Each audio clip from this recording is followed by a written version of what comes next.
ദേഹത്തേക്ക് വീണ് 1.5 വയസ്സുകാരന് ദാരുണാന്ത്യം. മൂവാറ്റുപുഴയിലാണ് സംഭവം.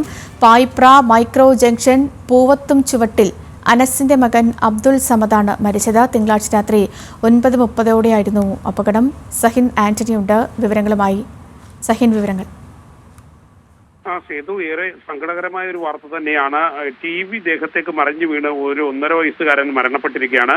മൂവാറ്റുപുഴയിലുള്ള ഒരു സമയം ഇന്നലെ രാത്രി 9:30ഓടെയാണ് ഈ കുട്ടിയുടെ ദേഹത്തേക്ക് TV മറിഞ്ഞു വീണത്. സ്റ്റാൻഡിനൊപ്പം TV ഈ കുഞ്ഞിന്റെ ദേഹത്തേക്ക് മറിഞ്ഞു വീഴുകയായിരുന്നു.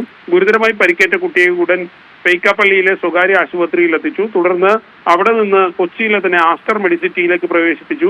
പക്ഷേ പുലർച്ചെയോടെ കുട്ടി മരണപ്പെടുകയായിരുന്നു. സേതു, ശരി സഹിൻ, ദാരുണമായ ഒരു സംഭവം തന്നെയായിരുന്നു. TV ദേഹത്തേക്ക് വീണ ഒരു കുഞ്ഞിന് 1.5 വയസ്സുകാരന് ദാരുണാന്ത്യം. മൂവാറ്റുപുഴയിലായിരുന്നു സംഭവം. വിവരങ്ങൾ നൽകുകയായിരുന്നു സഹിൻ ആന്റണി.